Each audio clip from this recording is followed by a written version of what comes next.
Santo Domingo TV, canales 24 y 69 UHF.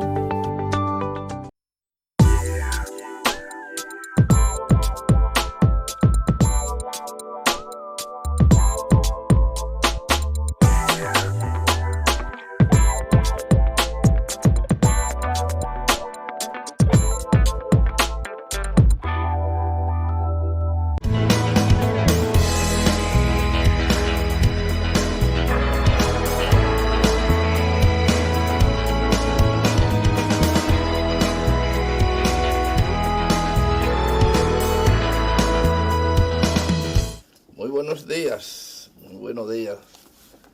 Una vez más aquí con ustedes, Sentido Común, tratando de llevarles informaciones de todos los rincones del país y del extranjero en una edición más de este medio diario que estamos tratando de mantener bajo cualquier circunstancia. Don Ramón Santos y este servidor Marco Santana estaremos de nuevo con ustedes en el día de hoy. Adelante, don Ramón, buenos días. Así es, buenos días Marco, buenos días país. Vamos a tratar de llevar a ustedes lo más actualizado del momento, las opiniones y nuestra valoración de las acciones que se vienen tomando a ambos lados de la calle.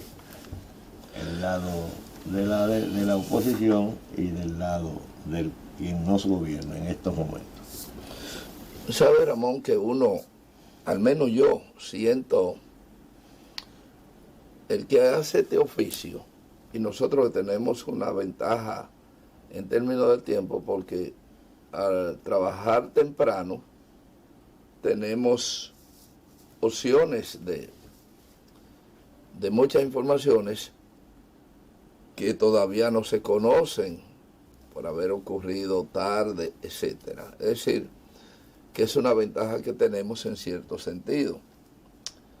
Pero también tenemos una satisfacción, si se quiere, que muchas veces nuestros comentarios, aunque no tienen una trascendencia por diversas razones, pero cuando tú haces un comentario o haces una campaña de opinión y luego pues ocurre favorablemente eso, pues tú te sientes que estás aportando, aunque no necesariamente lo hacen por lo que tú has dicho.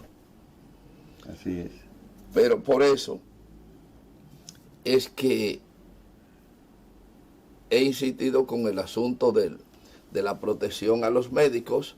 Y quiero felicitar indudablemente al gobierno y a los médicos que por lo menos se ha hablado o se ha prometido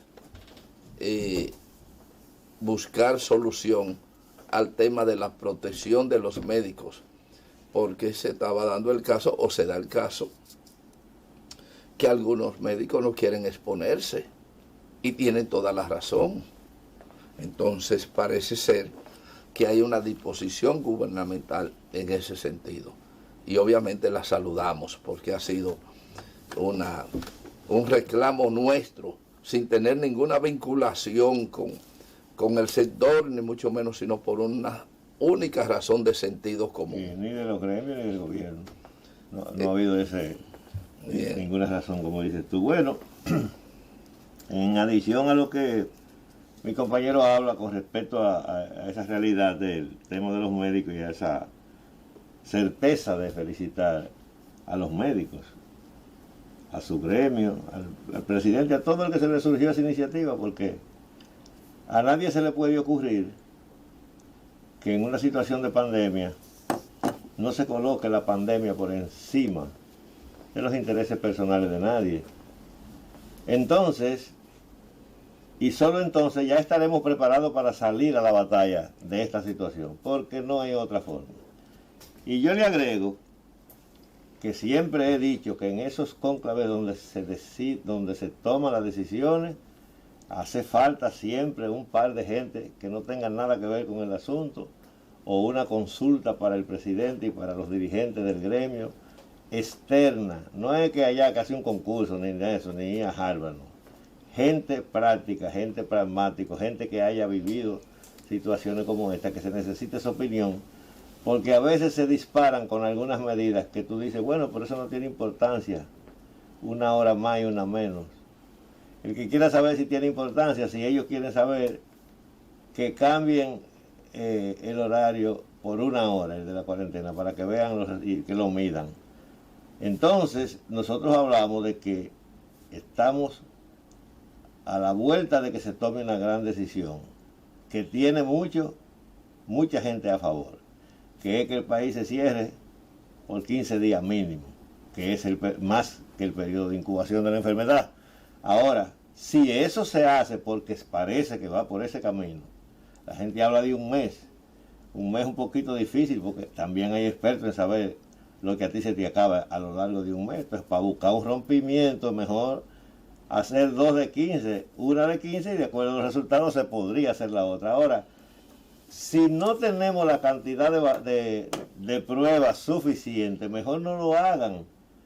Si no tenemos las camas para la gente que resulte positivo, mejor que no lo hagan. Si tampoco vamos a tener el personal para que simultáneamente durante largos 15 días, pero que no pase de 4 o 5 días la intervención oficial de salud o el pueblo en masa, los médicos privados junto con los oficiales, lo que debió pasar desde el primer día, para cerrar ese expediente de la gente que hay que chequear, o por lo menos para bajarlo sustancialmente. Y sobre todo, si no tenemos el conocimiento y la mente de saber que un par de días después de esos 15 o 30 que se establezcan, los resultados nos van a asustar a todos, porque hay una cantidad inmensa de gente que es portador sano, que no es portador sano y que lo tiene, y viven bebiendo tisana y cosas de esas. Y hay diferentes métodos de control y de prevención de eso. Entonces, cuando el gobierno se prepare de cama, se prepare incluso en ese tema, Marco, en el programa de ayer, se refirió a eso. No hay cama ni hoteles para nadie donde hay una situación de emergencia de esta naturaleza. Si no está preparado, mejor que no lo hagan y que sigan el ritmo que va ahora, que también por ese ritmo que se llega subiendo lentamente, aunque sea lentamente, como va el gobierno, son los gobiernos en las cosas, a la velocidad posible.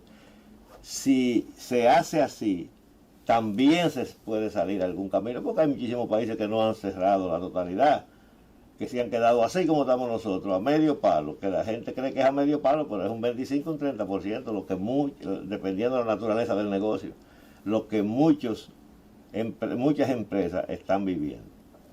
Así que yo exhorto y me sumo a la gente que quiere que el país se cierre para ya saber, pero al mismo tiempo le sugerimos nuestra humilde sugerencia a las autoridades del gobierno y a la organización de los médicos de que mejor no salgan a cerrar el país si no van a tener lo que se necesita para eso. Bien, Ramón, desde que comenzó el gobierno a designar, o sea, me refiero al presidente Abinader, desde que comenzó a designar, antes de ser proclamado, antes de ser juramentado, que él inició nombrando su gabinete, nosotros tuvimos la iniciativa de ir haciendo algunas cosas, evaluando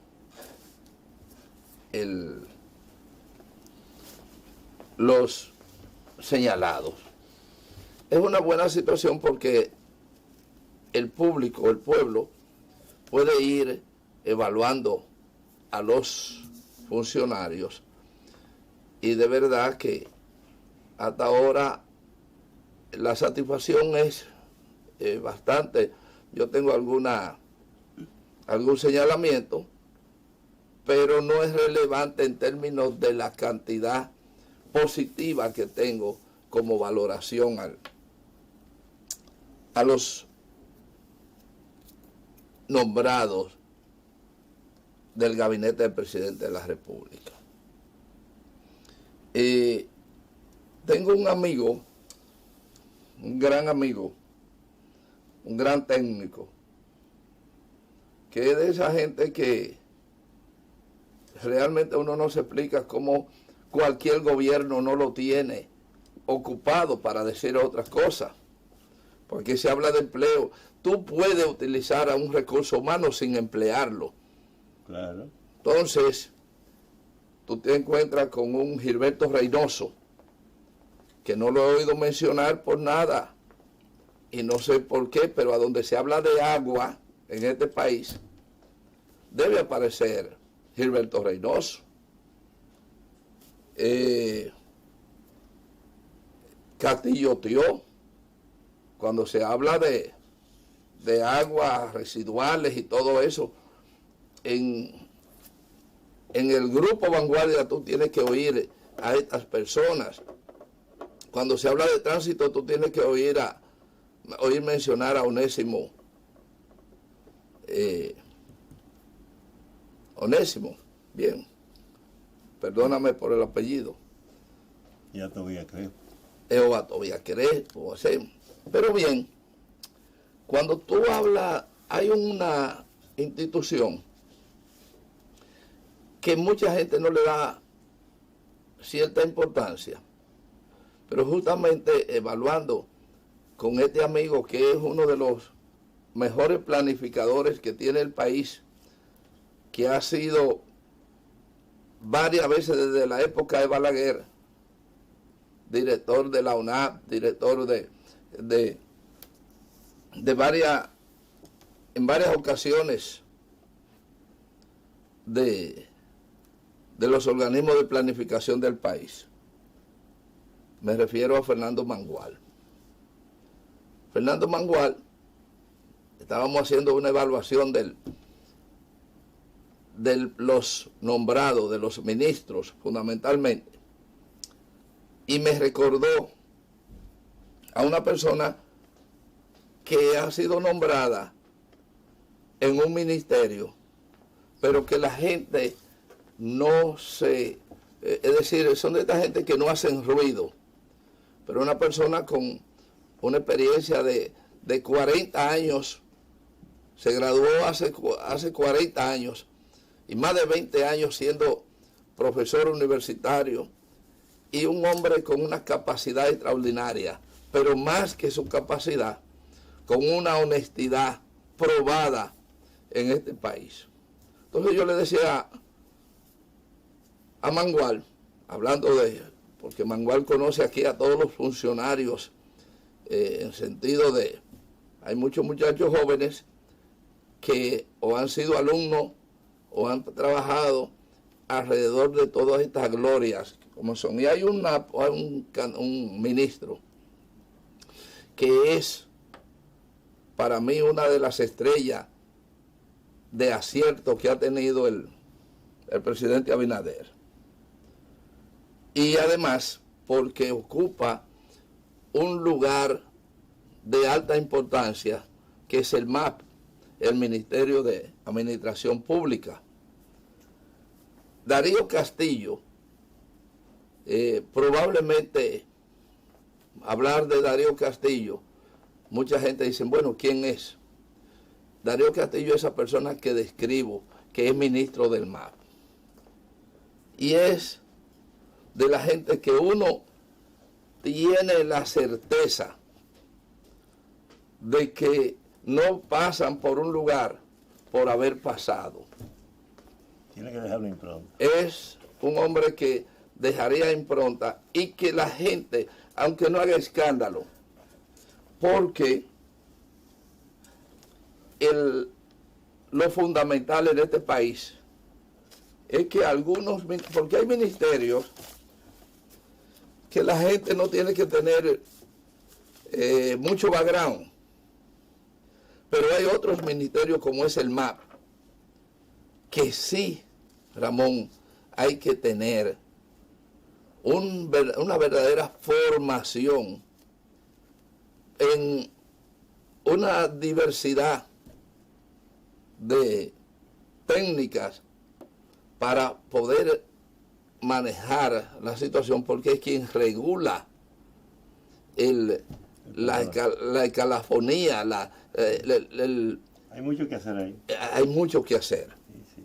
Y Darío Castillo va a dejar, porque también hay que ver, yo no quiero casi nunca hacer una ponderación de alguien, Sí.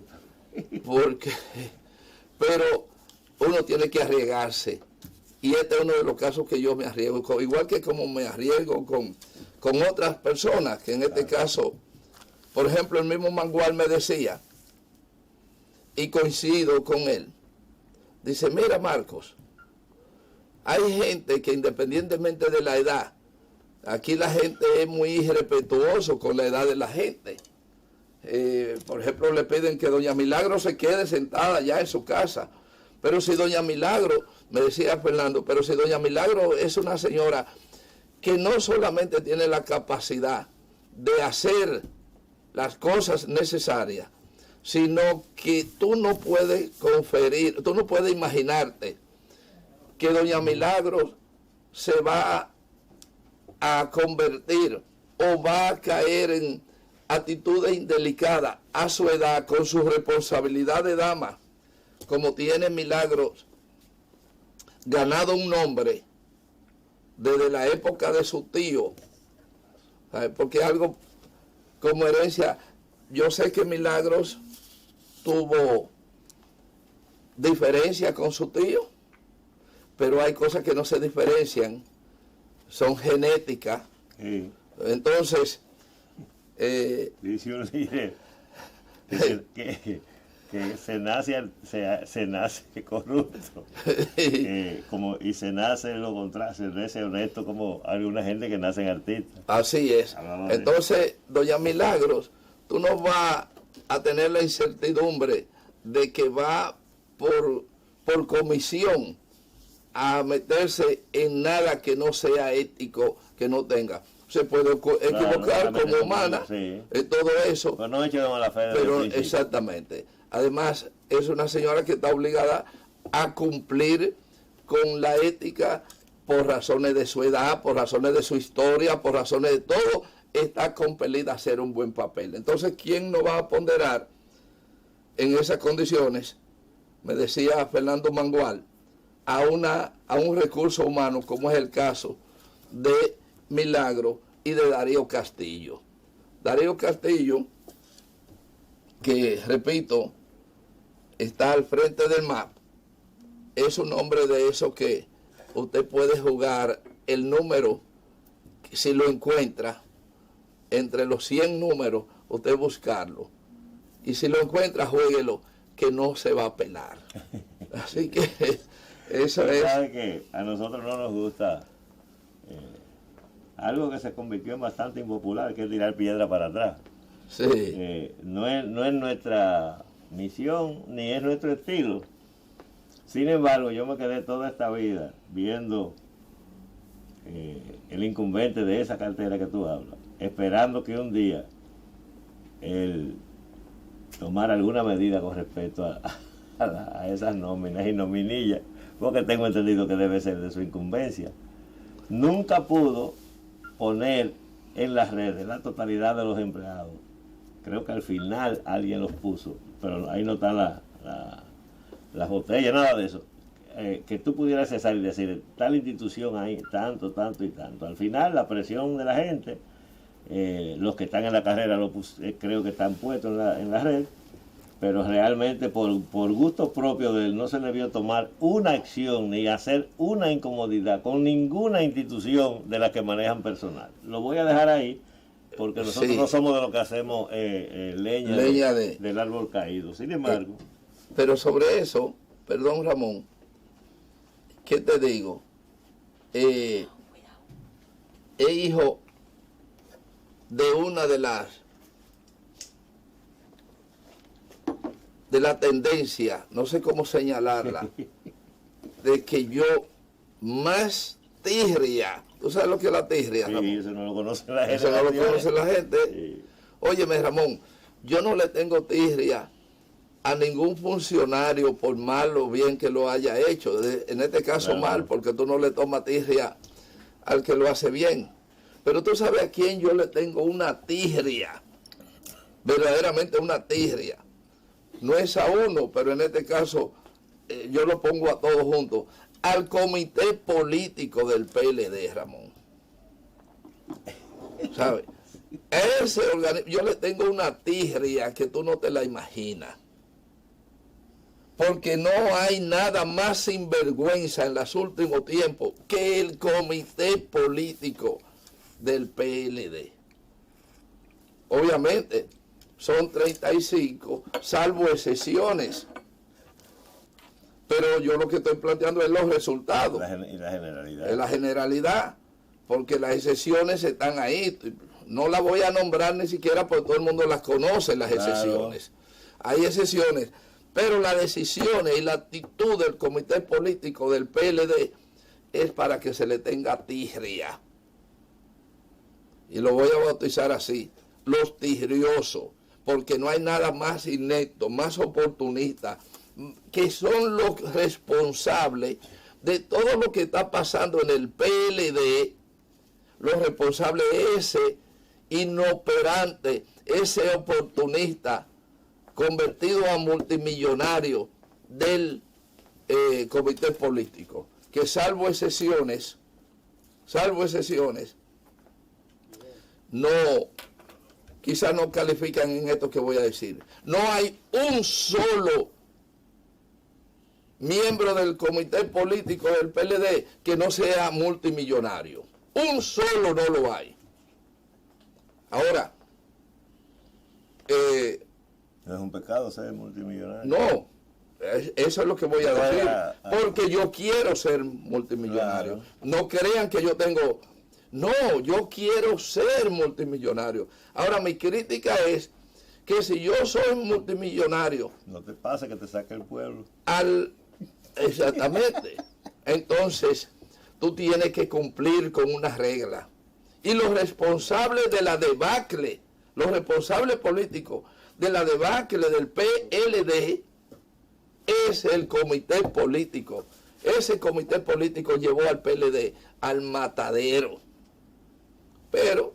también lo llevó al triunfo, dirán ellos, defendiéndose. Bueno, es como tú terminas, ¿no? Haciendo como cosas no santas. Pero lo que terminamos es, vamos a hacer una pausa. Sí, pero así como tú dices.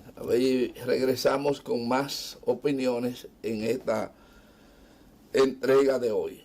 Mientras tanto, vamos a tomar un jengibre que nos preparan todos y le aconsejamos a la gente que tome jengibre. Ramón, tú debes decirle a la gente que tome jengibre, porque tú tomas jengibre, ¿sabes? Así que... a mí me gusta algo que pica también, que no es... Señor director.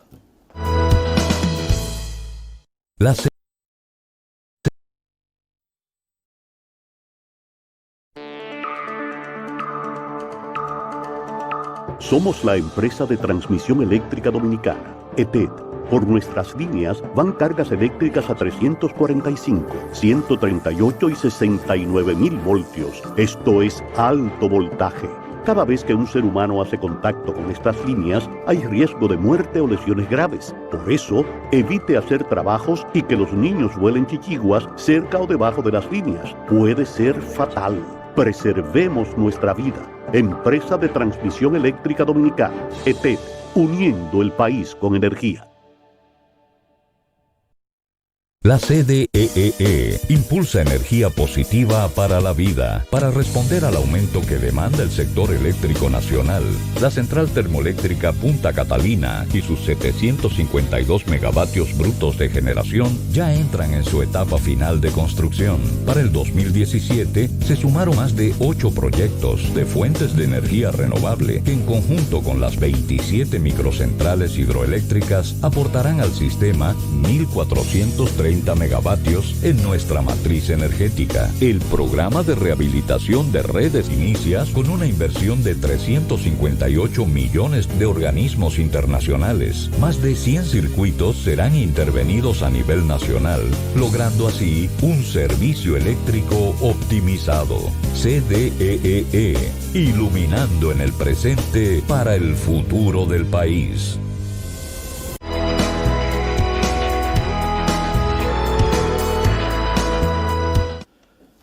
Bien, Ramón, después de esto que siempre uno enciende, yo no sé cómo me voy a hacer, pues son 35.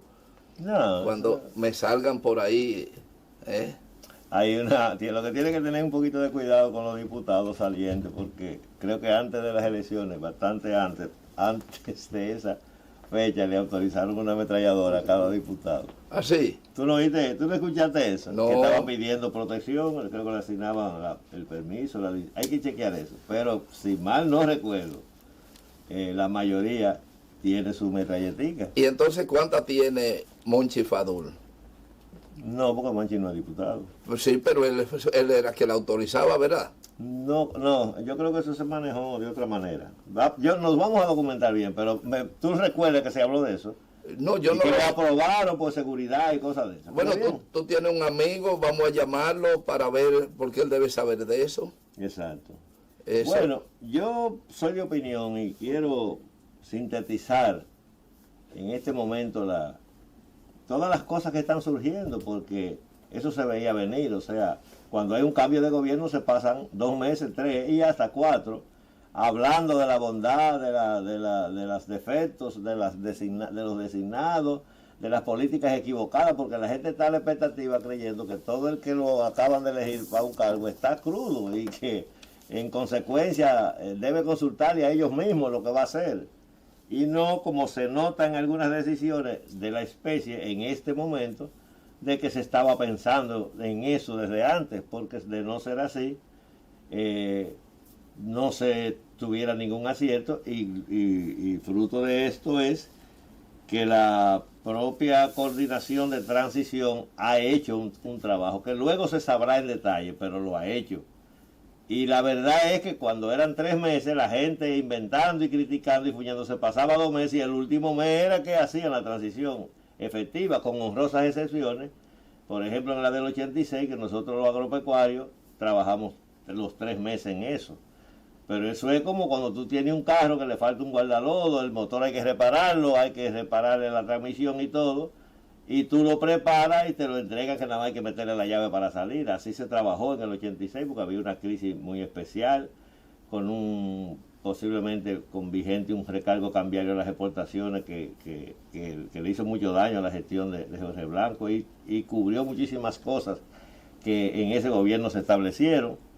Y también vino el tema de las compras y contrataciones, tanto a las Fuerzas Armadas como para uso de las Fuerzas Armadas como fuera de ellas, y todo eso se convirtió en algo en lo que en política se llama, te tengo contra la pared, no puede hablar nada, porque si sigo con esto es un desastre. Sin embargo, al final se manejó tan mal la situación y tan consistentemente que entonces la gente comenzó a tomarle pena a los acusados. Y hablando de acusados, ayer brevemente yo mencioné algo de esto, no sé si Marco tuvo tiempo de ver el programa, pero yo entiendo que todos los momentos son buenos para sugerir cosas que son buenas y que la ciudadanía la acepta como buenas. Yo soy de opinión, pero no soy legislador, de que estar poniendo parches al país no es conveniente. Yo entiendo que el Congreso, las 2 cámaras y el gobierno deben sentarse a decir cuál es el momento y aprovechar si hay algo de eso que posiblemente hay que mejorar, hay que modificar la Constitución, hacer un plebiscito e incluir ahí algunas reformas al Código Procesal Penal y el Código Penal, que tiene también el tema del aborto, y establecer varias cosas que hay que reglamentar. Porque aquí cuando tú le hablas a cierta gente, dicen, no, aquí las leyes están hechas, lo que hay que hacer es cumplirlas. No. Aquí hay leyes que no están hechas. De muchísimas cosas que manejan muchísima influencia. Porque la ley que está hecha para hacer organizaciones, si estuviera hecha realmente, no surgieran tantas organizaciones fantasmas como surgen aquí, que cualquier pelafustán, como decía alguien muy conocido, se inventa en su cabeza que va a tener una federación de camarógrafos, para no irnos más lejos, los camarógrafos que están aquí, va y habla con 3 o 4 Y entonces dice, espérate, para que tengan más fuerza, vamos a hacer la federación. Es decir, que sean 5, 6, 8, 10 asociaciones que se afilian a ellos. Pero ese dato nada más lo tienen ellos. Se solicita, ¿verdad? Que en su momento han logrado llenar la lista, como para los partidos emergentes que tienen que ir a la Junta a llenar un requisito. Se ponen los papeles, le sale su personalidad jurídica y ya ese individuo es un tipo que o te paraliza el país o tiene una cancha para decirle al país lo que tiene y a los gobiernos lo que tienen que hacer. Entonces, ¿por qué no coger todas esas cosas pendientes que están, meterle en un paquete? Previa evaluación, diría yo, del gobierno, si tiene unas posibilidades amplias de que sea aprobado, y someter eso a un plebiscito para que la gente no tenga que estar todos los días hablando de cambio y de modificación a la Constitución. Es mi humilde opinión en ese sentido. Mira, Ramón, sí, tú tienes razón en ese enfoque, porque en realidad tenemos toda una serie de deficiencias que en un momento la vemos en primer orden, pero luego la cosa ocurre en otras urgencias. Yo estoy casi mandando, cuando aquí hay palabras que se han satanizado o frases. Cuando un marinero cometía una falla, el capitán del barco lo castigaba. Y uno de los castigos para la marinería de entonces era mandarlo al carajo. Aquí eso me está insultando. No, pero lo mandaba al carajo, es el mástil en la cruz de arriba, a sentarse ahí a vigilar hasta que, por el tiempo que le dieran. Es un lugar difícil porque ahí hay un vaivén tremendo del barco y el individuo tiene que estar allí sentado de castigo, ahí arriba. Es una... sí, era una forma de castigar a un marinero travieso o a uno que faltó, lo mandaban para el carajo. Vete al carajo a tal cuestión. Entonces aquí se suele decir, y también le duele mucho porque la gente dice, me mandó para el carajo. ¿Sabes? Cuando uno le dice, bueno, vete, y además se dice, con la forma que se dice, tiene su contenido a interpretar. Pero desde que la pandemia comenzó a señalar los dientes de que no se trataba de un juego, sino de algo feroz. Recuerdo, estábamos en una emisora de radio donde laborábamos, y una de las cosas que insistíamos era la necesidad de convocar el liderazgo nacional para enfrentar las cumbres. Eso fue una de nuestras banderas. Y ahí está. El presidente no me hizo caso, y cuando digo yo, porque yo me voy a acostumbrar ahora a hablar un poquito de mí, Sí, porque me he dado cuenta que al saco de la humildad todo le pone lo que no quiere para que lo cargue tú. Exacto. Entonces, uno vive cargado de humildad y otro viene y te registra el saco y le saca las cosas útiles. Es como los vertederos, que tú ves los buzos sacando lo que es útil de los vertederos. Pero insistimos en que era necesaria una cumbre del liderazgo nacional para diseñar política de combate a la pandemia. El presidente nunca hizo caso a eso. No era yo el único, creo, pero yo lo hacía por un medio de comunicación masivo, en una emisora de la que más se oye de este país. Entonces, yo nunca recibí una respuesta a eso porque lo hacíamos reiterativamente.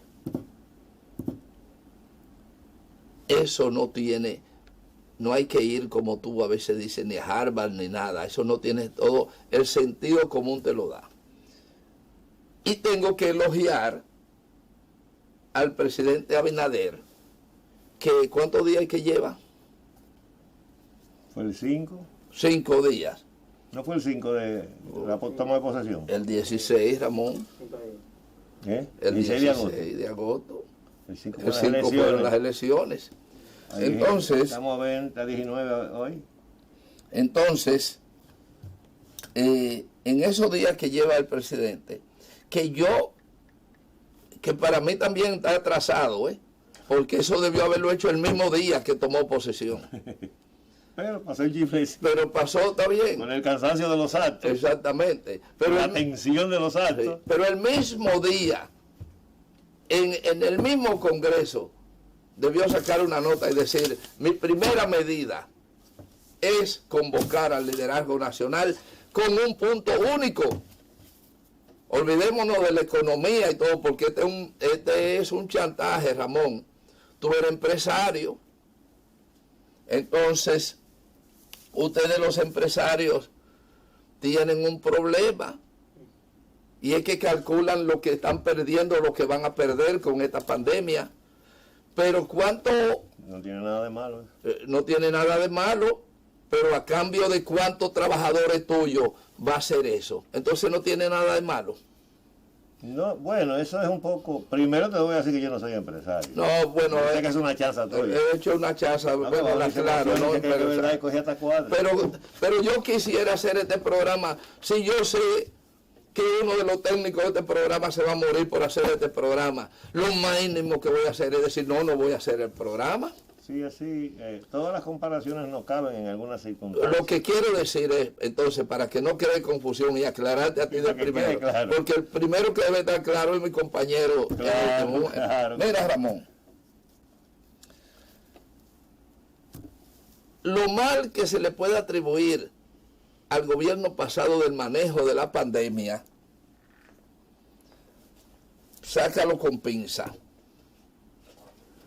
porque yo he examinado muchas, incluso la pandemia pasada, hace 102 años, que para esta fecha, hoy nosotros llevamos 1.500 muertos alrededor, ¿verdad? Sí. Aquella pandemia mató 1.411 dominicanos en casi 2 años, 18, 19 meses. Pero ¿qué pasa? Que en aquella época no tenía el país 1 millón de habitantes. ¿Tú entiendes? Entonces... No es lo mismo. No es lo mismo. No divide porcentualmente, es un lío. Y hoy con toda la tecnología y todo, vamos en menos de la mitad del tiempo que duró aquella, llevamos 1.500 muertos. Entonces, cuando yo hablo de los empresarios, cuando yo hablo del sector comercio empresarial, lo estoy diciendo con roña, como dicen los cubanos. El gran problema es que no se puede cerrar porque la economía se va al suelo. Ramón, que se vaya al suelo, al hoyo la economía, que se vaya a cambio de la sanidad del país. Cuando llegaron aquí en el 1492, ¿qué economía había? Estaba cero. Ojalá que apareciera un mago y sanara al pueblo dominicano y se llevara toda la riqueza que tiene. Todo lo que tienen, todos esos empresarios, Pepín Corripio, Almentero, todo que lo barran. Y lo que yo tengo también. Lo que pasa es que yo tengo 10 pesos y Pepín tiene 1.000 millones. Pero mis 10 pesos son tan valorados, me hacen tantas faltas como a esos 1.000 millones. Entonces, y perdón, he puesto un caso porque la cumbre. Entonces, Ramón, los empresarios en este país le torcieron el brazo al gobierno pasado. Y están manipulando ahora ya Las medidas son del Estado. Por eso, anoche hubo una gran discusión en una reunión que tuve virtual con médicos y ciudadanos, donde dicen que yo estoy equivocado porque yo estoy planteando que el gobierno toque a la propiedad privada, cuando yo digo que ese Hotel Santo Domingo que está ahí y el del Frente Hispaniola cerrado u otro usado como garito, que el gobierno se apodere. Luis Abinader, presidente, con todo el respeto, apodérese de esas dos propiedades y conviértala en una ciudad sanitaria. Ah, pero me dicen, no, espérate, es que tú no puedes tocar la propiedad privada. ¿Quién dijo, Ramón? Ante una pandemia como esta, yo no puedo tocar la propiedad privada como el Estado, que tiene por vía Congreso todos los poderes. Yo primero, Ramón, ¿tú eres el dueño de esta propiedad? Sí. Ah, pues mire, hemos estudiado que esta propiedad la necesitamos para esto. No, pues yo no. ¿Y cuánto vale su propiedad? Yo la estoy vendiendo. Usted no la está vendiendo. Y no nos la puede alquilar. Dígole yo. Compromiso de entregársela como usted no la entregó. Usted no me la puede alquilar. Hágase dueño y vamos a hacer este diálogo. No puede alquilar. Es el gobierno. Yo soy el gobierno y usted es el dueño de la propiedad. Usted no la vende, don Ramón. Perfecto. Y no nos la puede alquilar. Le pregunto. No me interesa ningún tipo de negocio con eso. Un negocio de mi familia, etcétera, etcétera. Perfecto. Ahora mire, Ramón. La declara de utilidad pública. Entonces yo sencillamente. Interés social. La voy a interés social. Que ha cambiado, hay unos cambios, unos párrafos ahí en la Constitución. Pero la declaré. Usted se me hace una huelga y yo lo amarro con esposa y soga de andullo y todo ese tipo de cosas y establezco lo que tengo que establecer. Yo he agotado todo el respeto y todas las normas institucionales de respeto a la institución y todo ese tipo de cosas. Entonces, después que se haga eso, entonces venimos de allá, de Cuba o de Venezuela, porque eso aquí no se puede hacer eso. Bueno, vamos señores, vamos a la pausa. Pausamos, señor director.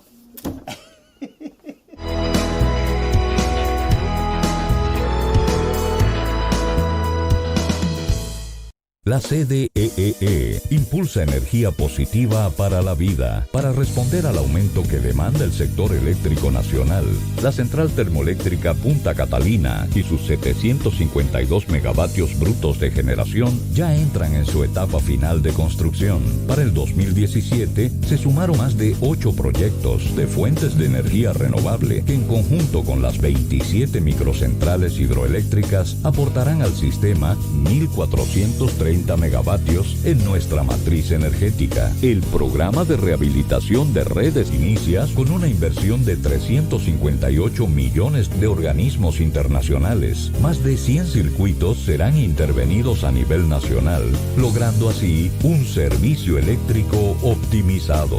CDEE, iluminando en el presente para el futuro del país.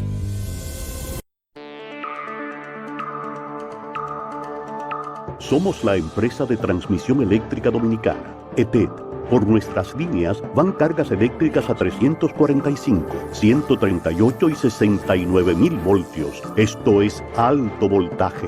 Cada vez que un ser humano hace contacto con estas líneas, hay riesgo de muerte o lesiones graves. Por eso, evite hacer trabajos y que los niños vuelen chichiguas cerca o debajo de las líneas. Puede ser fatal. Preservemos nuestra vida. Empresa de Transmisión Eléctrica Dominicana, ETED, uniendo el país con energía.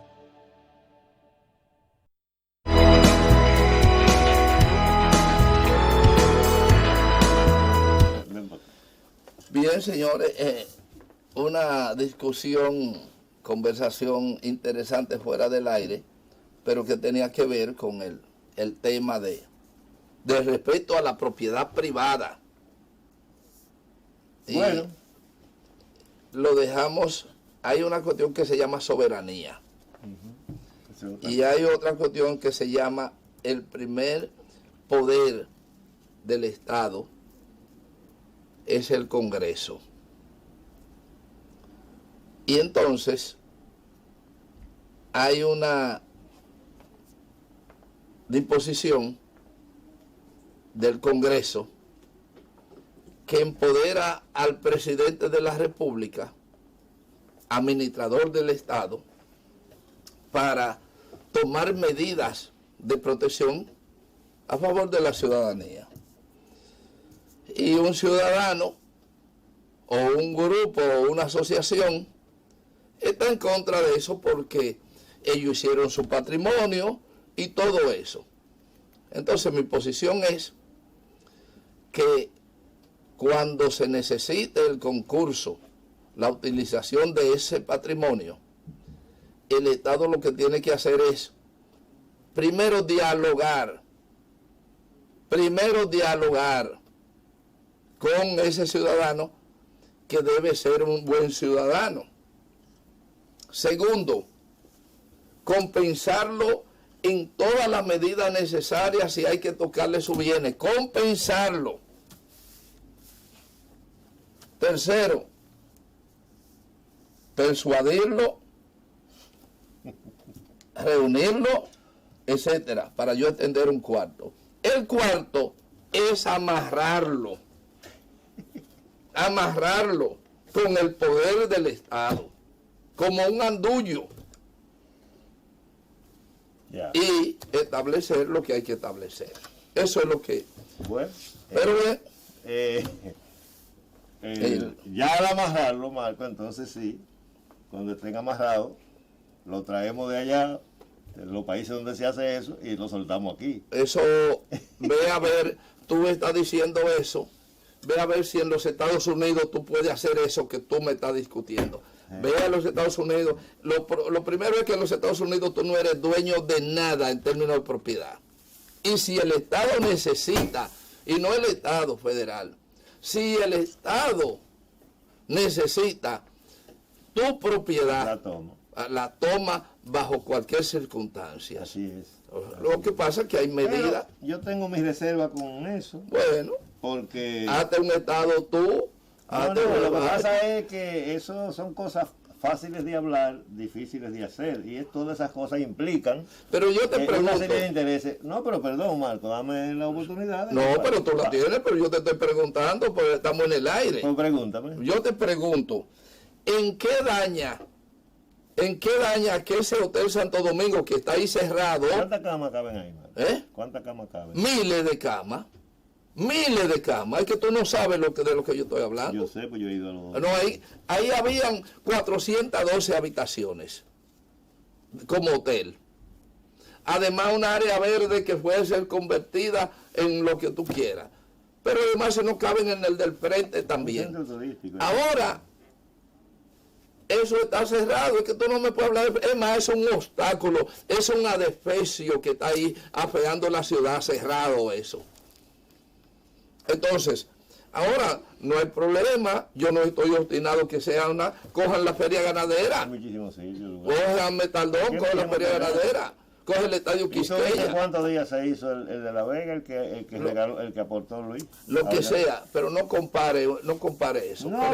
Pero yo no es que yo estoy en desacuerdo, porque, señores, uno... Tú no estás en desacuerdo, pero no está. No es que estoy en la esencia del asunto, porque uno se crió y se desarrolló con decretos de expropiaciones. Bueno, ahora que no se hace eso, no sé si fue que la Constitución lo modificó, pero uno trabajó en un gobierno que le cogió a los terratenientes, le cogía miles y miles de tareas y las repartía y no se la pagó porque el líder de esa área decía que esas tierras no fueron tan bien adquiridas. No estamos planteando que no se le pague ni que se abuse. Al contrario, lo primero que estamos planteando es el gran derecho del diálogo.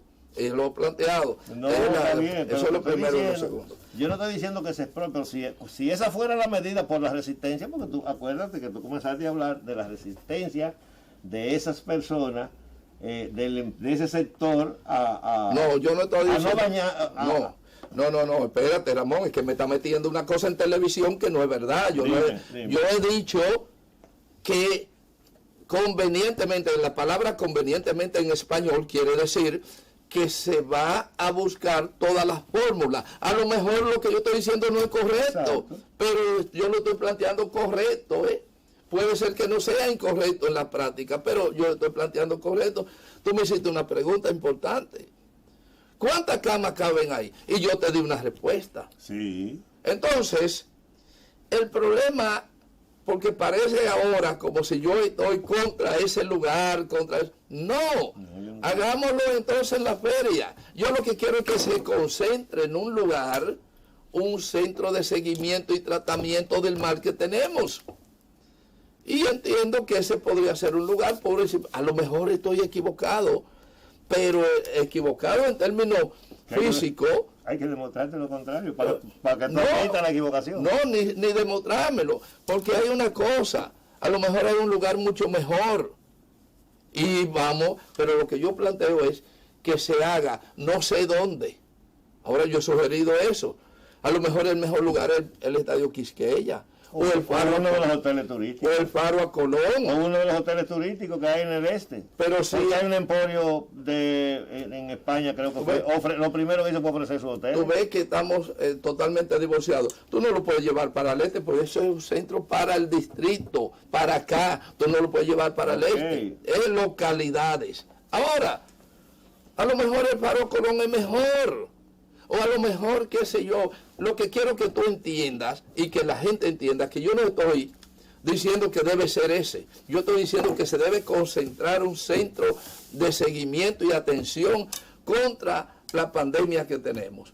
Punto. Donde sea. Y cuando comenzamos el programa, yo decía que, porque se está comentando la posibilidad de un cierre total por 15 o por 30 días, que no lo hagan hasta que no estén preparados para que durante esos 15 días se haga lo que hay que hacer. No se trata nada más de cerrarlo y la gente enferma. Y tú, yo te diría que tu planteamiento es irracional, porque hay un problema. Se supone que un país en un momento determinado tiene que estar preparado. Vamos a esperar 15 un mes para cuando dé la cama aquí una a una, entonces hacerlo. No. Yo no estoy diciendo que esperemos para cuando esté en la cama. Estoy diciendo que porque la planificación de cerrar nada más no es simplemente el cierre. O sea, si tú tienes en un barrio 2.000 personas que están contagiadas o 2.000 personas que son portadores sanos, como ha salido un % importante, y tú no tomas medidas, lo que tú vas a hacer con esa gente, por lo menos evaluarlo, para que tú, cuando cierre el periodo, cuando termine el periodo de cierre, tú digas, no, aquí hay 2.000, aquí hay 3.000, aquí hay 5.000, vamos a bregar con esa gente. Bueno, no tendría sentido. Pero, como dejamos de ser médicos, para eso no hay que ser médico, en lo absoluto, te lo censuro totalmente en personal. No hay que ser médico, nada más hay que ser lo que tú estás haciendo. Sentido común, señores.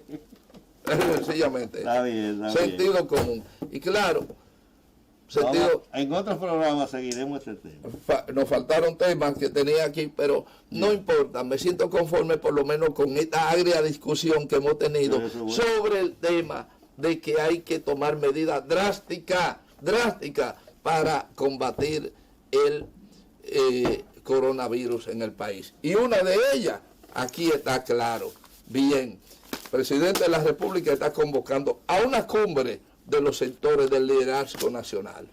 Mientras tanto, nosotros nos vamos por el día de hoy. Mañana estaremos de nuevo con ustedes en una entrega más de Sentido Común. Hasta entonces.